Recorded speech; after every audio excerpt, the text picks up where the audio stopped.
kining pangandoy di ay sa taong nahigugma, dili gyud mo limit sa kanang gitawag nato kuwangan nga kalipay. Gusto gidi ay ang nahigugma nga ang iyang gihigugma mubati og hingpit nga kalipay, kanang gitawag nato 100% nga kalipay. Lingi ako no imong tupad ingna nakasuway na ka og 100% nga kalipay. Ikaw no, ngutan-a ba? Hingpit ba? Hingpit nga kalipay. Wa no? Kay nga naman, wala pa man gud ta nagpractice sa tinuod gyud nga gugma. Kana bang gugma nga Dios nun. Muna nga si Jesus, iyag yung gi-instruct, pag higugma ay kamo, ingon nga ako na higugma kaninyo. Ang nagsunod sad ni Jesus sa mas mga apostoles, na manggid ng panaglalis, bisan og naghigugma ay nagsunod sa Ginoo na ginang panaglalis. Muna nga diri sa atong unang pagbasa, naglalis gid sila about aning Hudiyo ug mga dili Hudiyo nga mituos Ginoo, nisunod ni Kristo. Ipatuli ba o dili? Nana, lalis sila ana. Pero tanawa ra gud unsay ilang mga gipangpresentar nga argumento.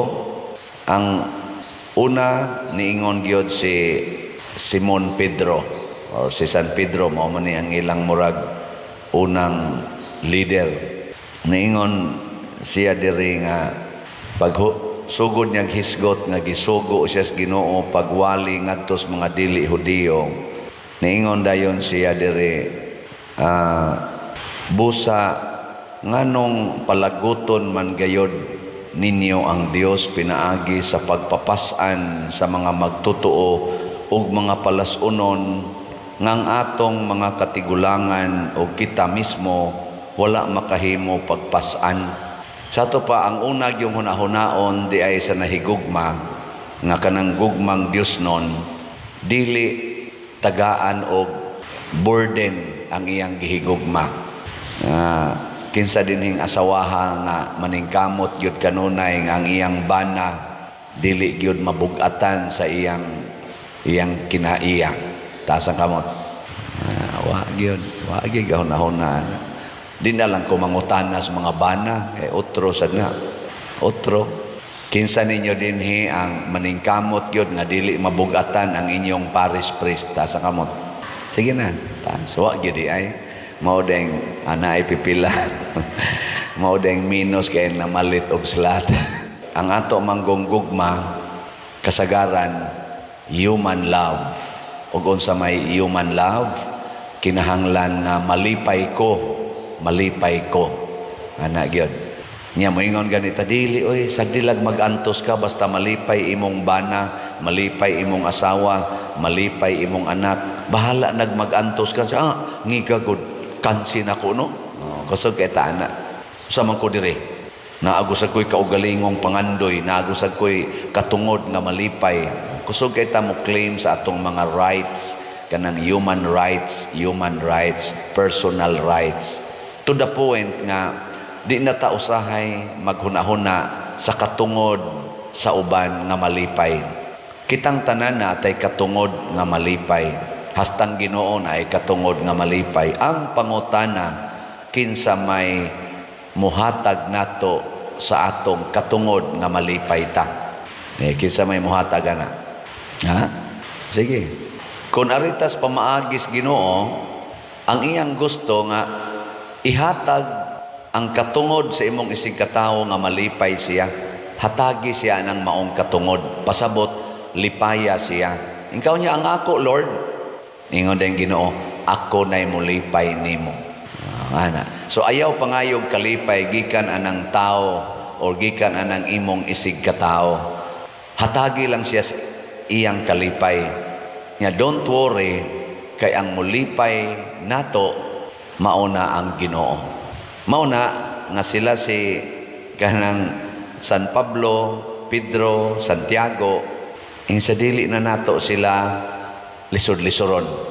Ato na lang silang tagaan sa pinakagaan nga sugo kanang malipay gid sila.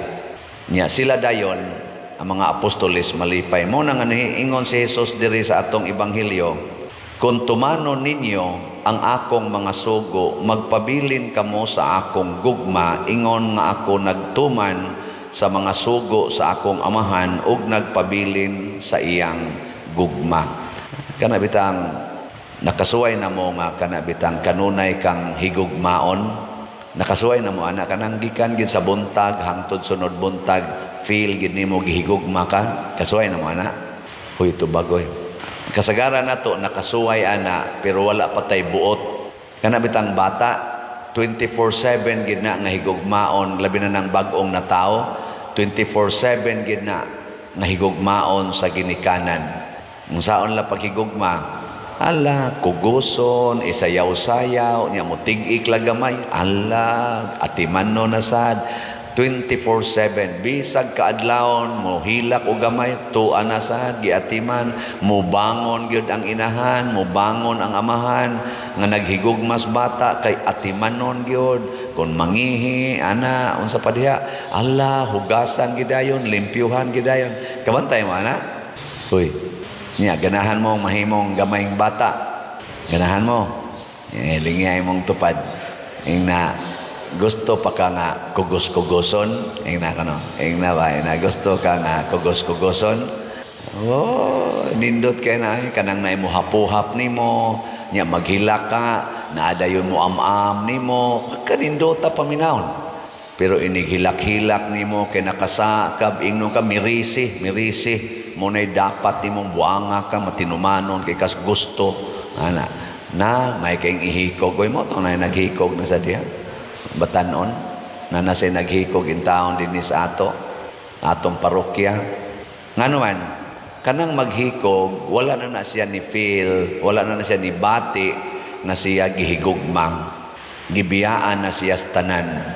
Unya, nganong niabot mo sa siya anang desisyon nga maghikog, tungod kay wasad na siya nagtuman sa sugo sa Ginoo nga panghatag og gugma. Daw sad na siya sa paghigugma.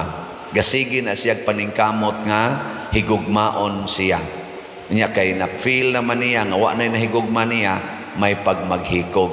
Pero nalimot siya kanang tao nga magdepresyon, kanang tao nga mabugatan. Nalimot siya nga ang teknik di ay para mawa ang imong mga burdens in life, lighten the burdens of others. Kanabang sa atong pagpanghatag, matod pa ni Jesus, mubalik na nimo gatusan kapilo.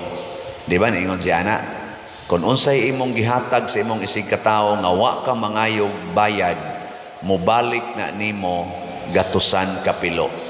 Kung manghatag kaniyag kwarta sa way pagpangayog bayad, ang atong amahan nga nahigugma nato, ihatag sad niya nganha nimo ang gatusan kapilo nga kwarta. Ana, kung manghatag kaniyag gugma sa way pagpangayog gugma, hatagan sa kas Ginoo og gatusan kapilo nga gugma. Mo nang niingon siya diri aron mahingpit ang inyong kalipay.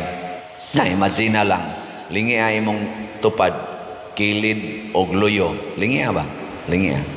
Lingia na sila tanan. Kana ha? Kana sila tanan. Pila na sila kabuok. 12 minos kaning ni aron dinhi na sa mga 30 kabuok. Ana. Or abot batag 50 among inana. Unya higugmaan na tanan. Kana tanan higugmaa gyud. Pila man kabuok gugma ang mobalik sa nimo kay kana mobawas man gina. Mga 90% anak kung imong higugmaon, baos mo sa naghigugma nimo. So inig-ingon nimong I love you anang tanan, inigbaos anag I love you nimo, wala ka nang hahanapin pa. Oh. Nalingi karon ang imong silingan dito sa inyo, pila ka buok silingan nimo dito sa inyong balay. Oh, higugmaan na sila tanan. Kada adlaw higugmaa, imong silhigan ilang tugkaran, ana, imong atimanon ang ilang mga tanom, di nimo dagmalan, dili nimo parkingan ilang tugkaran, nya isog ikagnaw mo parking dito. Inigbaos ana sila mga 5 baro na kabuok, unom baro na kabuok imong silingan, inigbaos ang naghigugma, kanang unom man limpyo po na sa imong tugkaran. Lipay kay kana. Parehagos mga politicians. Nangita magina slag number, kay kaning election, number game man na siya. Ug magsigi kag inisog sa mga tao, imo silang kasab-an, imo silang insultuhon, nya nidagan kag usa ka posisyon, nagtuo day kag butaran ka na nila. Dili oy, masyakog ka, nagilubong ka. Masyak ka oy. Nga naman, imo man sa silang gitagaan og inisog, imo man silang gitagaan insulto, di balikan sa kanila. Pero magpaubos ka, magsigi kag ingon nga kon inyo kong mapilian, salamat kaayo, ayaw taon kog kalimti kay kining ubos ninyong alagad. Ang inana ka ba? Nakita na nila nga samtang wala pay eleksyon, mapaubsanon gyud ka, nag-alagad gyud ka, wa gyud kay mga insulto, bisag insultuhan ka, paubos ra gyud ka, na mubaw sad na sila nimo, tagaan sa kanila sa ilang pabor. Raman na, mo bito ako magpaubos ra gyud ko, kun maluoy mo palitiin ta og slat, kung gusto mong malangit paliti og slat. Di ko mag-inisog di mo palit impierno ko, baligya ko, bantay lang gyud nako. Di ko ana kay suko man mo hinoon. So igo ra gyud ko mo ingon nga kung gusto mong malangit basig na amo dihay 100 pesos unya inyo nang ipalit og slat, imbis unta nga doon na tingali di malas nga moabot ninyo karong adlaw, basig sa inyong pagpalit og slat, wa lang madayon, ana. Pero di nyo ipalit, basig tingalig madayon, mga inana ba? Basig madayon ba? Tagaan tamog sample ha. Katong akong na dunggan nga Boy Scout, nga katong nalunod bitaw nga Princess of the Star. Nihilak og maayo kuno ang usa ka Boy Scout leader kay dunay jamboree dinhi sa Cebu. Ikan siya dito sa Manila, nay jamboree sa Cebu. Muapil gid siya, na timingan man yung wa gyud kwarta ang iyang ginikanan. Wa gyud siya kakuyog sa iyang mga Boy Scout leaders sa ilang eskwelahan, siya maoy wa gikuyog, purti ginyang hilak. Ni aksyon pag isag pangluod, di na siya mo gawas kwarto manting ito, din akay mo tagad siyang ginikanan kay nganog yung di siya pakuyugon. Yawa mangi kwarta ang iyang ginikanan. Di wag siya kakuyog. Pagkaingon ugma na balita mang nalunod, hurot magyug kamising ang iyang mga classmates. Hurot yung kamising, gidaga niya ang iyang ginikanan o gigakos niya maayo pa masalamat in taon nga wa gyud mo'y kwarta kay doon na pa mo'y kwarta na apil na takos na missing karon, di ba? Nasuway ninyo iparit og hulot og slat inyong kwarta, nawa di ba makaingon jud ka salamat in taon wa ko'y kwarta, labi na jud bana ka nya na karoy kwarta nga mga 20,000 imong ipalit og slat ana. Unya paghuman imong palit wa na kay kwarta, igo-igo na lang pamliti. Nya niabot dayon ang katong imong crush nga babae, ni text nimo, pwede ta magkita? Ay salamat wa ko'y kwarta. Adi sa karon kay wa ko'y kwarta. Di ba? Kay naa pa kay kwarta, sure. Sure dayon, di makasa na ka. Masakpan din ka sa imong asawa, perting gubutas kinabuhin ka, may pagipalito na kong slat na nabayad man nun ako nos hotel hinoon at perti hinoong di malasa. Di ba? Wala. Murag wa man gid mo makumbinser.